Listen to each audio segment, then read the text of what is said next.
Hey everybody, what's going on? Welcome to Talkin Movies. Today we're going to be taking a look at Deadpool 2, starring Ryan Reynolds and Josh Brolin. After the Merc With A Mouth suffers a great tragedy, he tries to find a new purpose in life.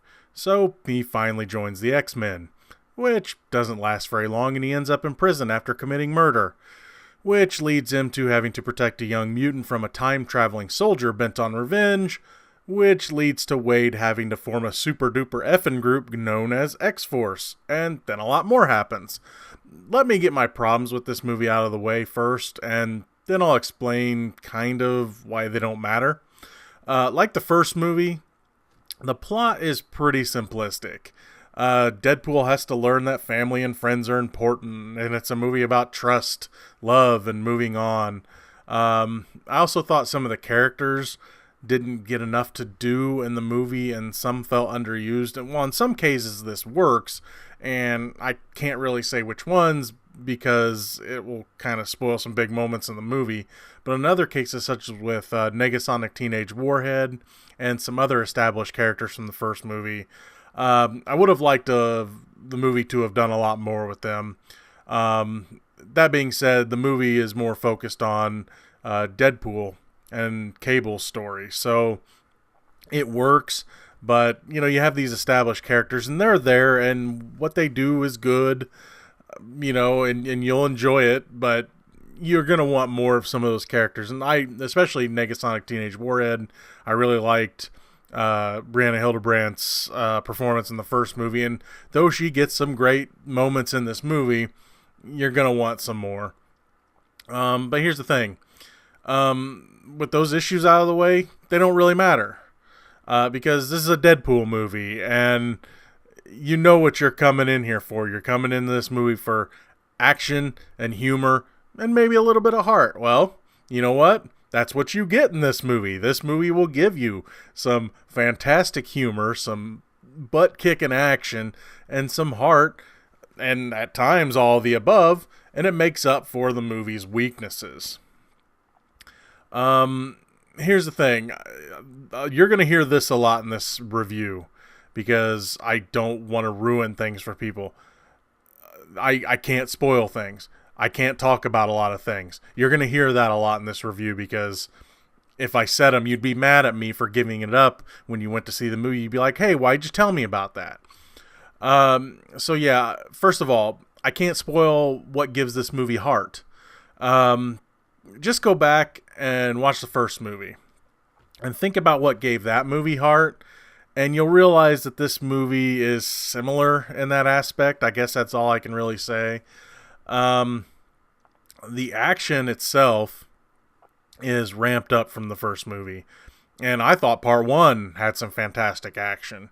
Where the first one only had a couple of big action scenes, which you could probably say is the roadway at the first, and then the not helicarrier at the end. This one has tons of action set pieces that you could tell that they definitely were able to put a little bit more money into it because they knew it's probably going to be a hit. And the action, like every action scene in this, is pretty spectacular. I'm not saying they're all huge, but it seems like they definitely ramped up the action in this one. And you can tell that director David Leitch, who, as many of you know, is one of my favorite directors working today, is a former stunt guy. You can tell by how the action looks and everything that he knows what he's doing. And, if you've seen, movies like John Wick or Atomic Blonde, you'd know that as well. I'd love to talk about some of the action scenes in detail, but I can't. I would ruin some great moments in the movie, some scene-wise, and in some cases character-wise, because there's some surprise characters in this movie. There's some decent cameos in this movie, and I can't talk about any of them. There's some new characters I can't spoil. There's some cameos I won't spoil, and a lot of them have to do with action scenes. So, I don't want to spoil that stuff for you. I thought the stuff in this movie was too good that I'm not going to say it. Later I may do a spoiler review or something, but since the movie hasn't come out yet, no one's really had a chance to see it other than We had a critic screening, and I got an invite to some fan screening, but they were ended up being like the same event last Thursday. So, I don't want to spoil it until everyone's had a chance to see the movie. The humor is this movie's greatest strength. If you've seen the trailers, you know that the fourth wall breaking Merc With A Mouth makes references to such things as Wolverine, the many roles of Josh Brolin, Justice League, and others. But that's not all. There is so much more to this movie's humor than that. There's just a lot of raunchiness for some. There's a lot of character humor. There's just so much going on that it's almost overwhelming humor-wise because, the jokes are so fast and, you're going to get them when they happen and they're so fast and you're going to be laughing so much. I need to see the movie again because I don't know if I missed some jokes because the theater I was in was really having a good time. There's jokes about other characters. There's some race jokes in there. There's just all sorts of jokes that just totally land. They'll play off of characters' names and just different things like that. I don't want to spoil it for you, but you are in for some fantastic humor with Deadpool 2. Ryan Reynolds is as fantastic as ever as Deadpool. I've always said that even though the movie was terrible, they had cast the right guy for the job to play Wade Wilson in X-Men Origins Wolverine. In this movie, you get more of what you loved from the first movie and then some. He definitely gets to just amp up his character. And I know we should never say never, but I don't think that anybody else will be playing this role for a long time, if ever, again. He will be remembered for this role the way that Hugh Jackman will be remembered as Wolverine. And that's fantastic because, there's certain roles that are perfect for guys. Hugh Jackman was Wolverine. Robert Downey Jr. is Iron Man. They're just so iconic in those roles. And Ryan Reynolds as Deadpool is perfect. And it's going to be like Wolverine. It's like, well, they want to recast him, but do you really want to? Because Hugh Jackman's so remembered. You know what I mean? So, with Ryan Reynolds, I just don't see anyone playing this character for a long time, like I said, or if ever. I won't talk about all the new characters in the movie because some of them have not been revealed publicly yet. I will talk about the ones that we know about, though. I really like Josh Brolin as Cable. As in the comics, he's pretty much the straight man to Deadpool's silliness. I can't say that it's his best comic book role, considering he was probably one of, if not the best part of Avengers Infinity War. But that being said, this is not putting down his performance as Cable. He's still really entertaining in this, and you will not be disappointed. Like I said, I'm not. It's hard to compare because Thanos was so great as a villain, and he's just really good as Cable. Josh Brolin's just a really good actor, and I'm not really surprised. He would have been a great Jonah Hex if the movie hadn't itself, writing hadn't sucked. So, he wasn't the worst part of that movie. The movie was the worst part of the movie. So yeah, he's really good as Cable, and you'll really like him a lot. Zazie Beetz' Domino is probably my favorite new character that I can talk about anyway. I can't talk about who was really the standout character for me because, again, has not been revealed publicly. Her luck as a superpower leads to some really fun humor in this movie, and she gets to shine a lot in scenes, whether they be action or funny or whatever. And her chemistry with Reynolds and Brolin is really fantastic.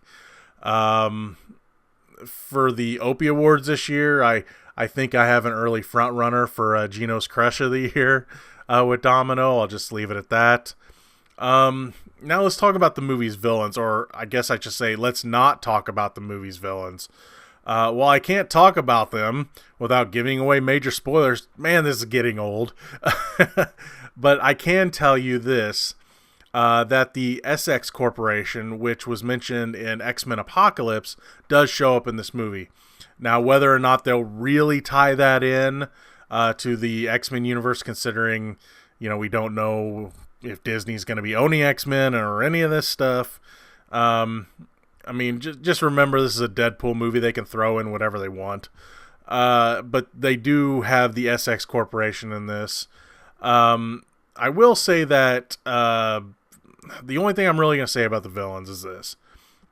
Because there's two major villains. I will say that for at least one of those villains, X-Men fans will finally be happy. I'll just leave it at that. The opening title scene in this movie is great, just like the first one. It's the same but different, and let me explain. Expect a lot of the same type of humor textually as you got in the first one, but the style of the opening credit scene, let's just say it has a license to kill. We'll leave it at that. The movie's best parts are it's during the credit scenes. And this is not putting down the rest of the movie. It's just that these scenes, and again, I won't spoil them, two of them, and yes, there are multiple scenes, two of them are two of the best during or after credits scenes that I have ever seen. And I'm not joking. They are two of the best that I've ever seen in any movie. Think about some after credit scenes in movies and how good some of them were.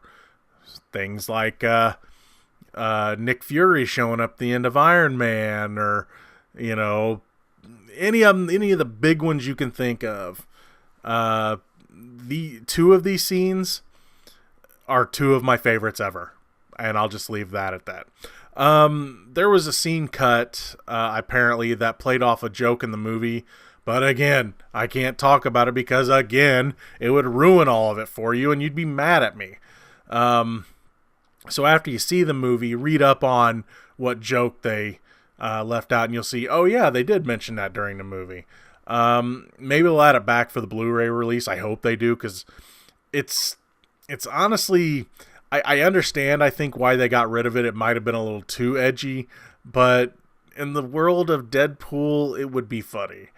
There wasn't a scene at the very end of the credits at the screening that I went to, but just like part one, they may sneak something in when it goes theatrical.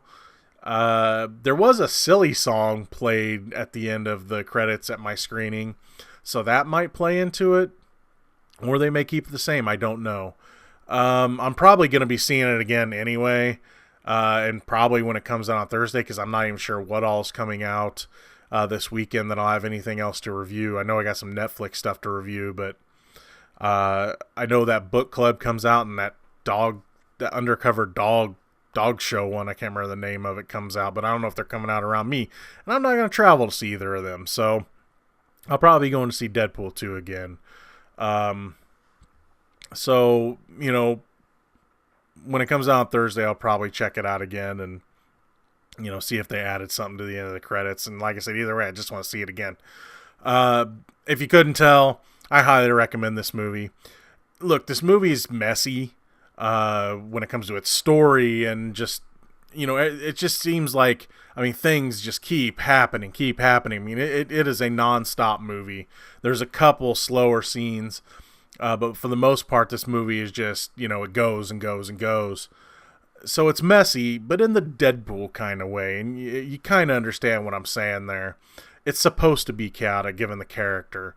Like the first movie, it's more of the same, amped up to infinity. If you didn't like the first movie, you're probably not going to have your mind changed by this one, but if you did, buckle up, Buttercup. It lives up to the hype, plus. That's going to be all for this edition of Talkin Movies. Again, go see Deadpool 2, especially if you love the first movie. I'm pretty sure that you're going to love this one too. That's going to be all for Talkin' Movies. As always, I'm your host, the real Geno Reynolds. Talk to you later. Peace.